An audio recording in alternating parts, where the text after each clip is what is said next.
Kamarudin Simanjuntak kecewa Baradae dituntut 12 tahun penjara, harusnya di bawah 5 tahun. Kamarudin Simanjuntak, kuasa hukum keluarga almarhum Joshua Huta Barat alias Brigadir J, menilai tuntutan 12 tahun penjara terhadap Richard Eliezer terlalu tinggi. Menurut Kamarudin, jaksa semestinya menjatuhkan tuntutan di bawah 5 tahun kepada Baradae yang telah bersedia membuka tabir di balik skenario pembunuhan Brigadir J.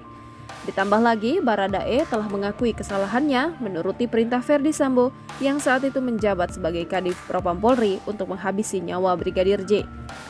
Menurutnya, anggota polisi seperti Hendra Kurniawan yang berpangkat Brigjen dan menjabat sebagai Karopaminal Divisi Propam Polri sejak tak kuasa melawan perintah Ferdy Sambo, terlebih Baradae. Ia menyayangkan keputusan jaksa penuntut umum yang menjatuhkan tuntutan terhadap Baradae selama 12 tahun.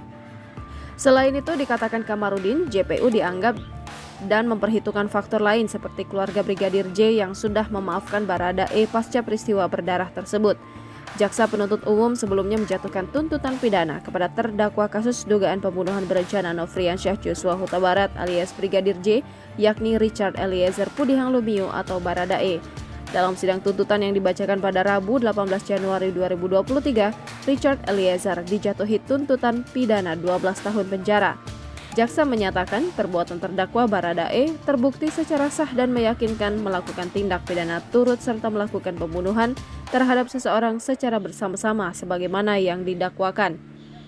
Dalam tuntutannya, jaksa menyatakan Richard Eliezer Pudihang Lumiu atau Baradae bersalah melanggar pasal 340 KUHP Jungto pasal 55 ayat 1 ke 1 KUHP sebagaimana dakwaan primer.